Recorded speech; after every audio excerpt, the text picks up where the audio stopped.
Tonight, a husband who spied on his wife is on trial for her murder, and now his secretly recorded tapes are being used against him in court. You telling me you should have killed me, putting your hands around my throat, and all this other bullshit, calling me? Plus, a Virginia Tech student charged in the murder of a 13-year-old girl says she was excited to be part of something secretive and special. Dr. Drew starts right now. And new and graphic details revealed today in court about that murder of a 13-year-old girl. You heard Nancy talking about it. This was allegedly by two Virginia Tech freshmen. Here's more on that case. We've located the remains of 13-year-old Nicole Madison Lovell. Police say she went missing from her home and was stabbed to death. Two Virginia Tech engineering students under arrest. David E. Eisenhower on one felony count of abduction and one felony count of first-degree murder. His accomplice, her name was Natalie, was charged with accessory before the fact, accessory after the fact, concealing a dead body. The 13-year-old's parents say she pushed a dresser in front of her bedroom door, then climbed out a window. David was involved in what they call an inappropriate relationship. Eisenhower used this relationship to his advantage to abduct and then kill her. And according to prosecutors, Natalie Keepers, whom you see there, admitted to planning the killing with David Eisenhower, telling investigators, as you heard in the open, quote, "I was excited to be part of something secretive and special." Joining me, Sarah Azari, criminal defense attorney, Jenna Kravitz, clinical neuropsychologist, Judge Greg Mathis, host of Judge Mathis, Jim Clemente, former FBI profiler, and I still have CNN's Martin Savage on hand here. There's Marty. Marty, we all saw you talking to Nancy. What's the latest?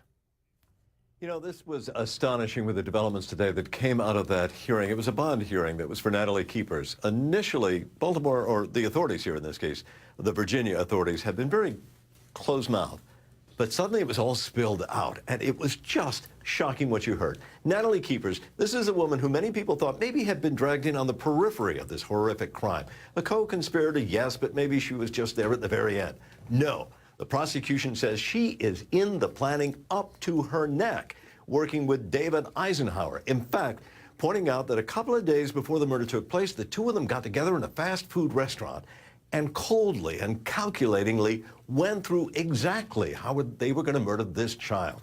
The prosecutor says that they even got down to the weapon that would be used and the technique that would be used, slitting the little girl's throat. Then they cased her home, and then they went out and looked at the exact area where the murder was going to take place. Step by step, they say that Natalie Keepers was there. And not only there, a girl, Marty, I understand she also bought the shovel to dispose of the body, bought cleaning utensils to clean up the mess. And did I hear correctly that was all done while the body was in the back of this kid's Lexus? That's the other thing here, is that all of this seems so cold. And yet this is a student with so much promise. Yes, she is driving around with David Eisenhower. They've got the body of a 13-year-old in the trunk.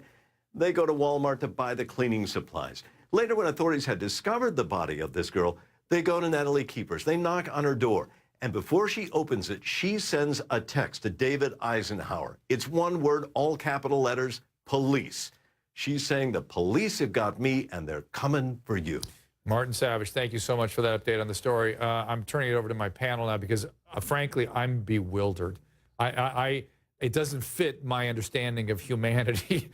Jim, any theory about this? This is a total novice, you know, totally uncriminally sophisticated attempt to sort of increase the excitement in their lives. I mean, they have no idea what they're doing. They are actually taking the life of somebody else. Two people that had no reason to be doing anything like this.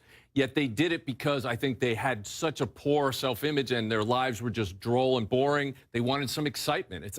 It's probably a sexual excitement to them. Judge, you're nodding your head no, sir. I'll give you a chance in a second. But that's hard for me to believe, Jim. That's a tough one for me. Go ahead. Yeah, that's a phenomenon that's going on, thrill killing. That's been going on for years among these young folks.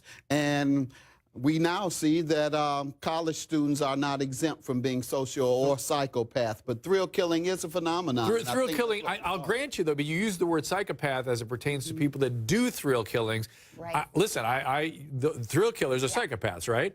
So do you think one of these two or both are psychopaths? I don't, actually. This is probably not going to be a popular, perspective here, but I don't think we have enough information to call her a psychopath. She doesn't have any history. She doesn't have any diagnostic. Actually, she does have history. She has a history of counseling and mental illness. I mean, it doesn't raise to the level of insanity. But mental illness, people with mental illness are generally not killers. Well, by the way, I have mental illness. I've got anxiety disorder. I've had depression.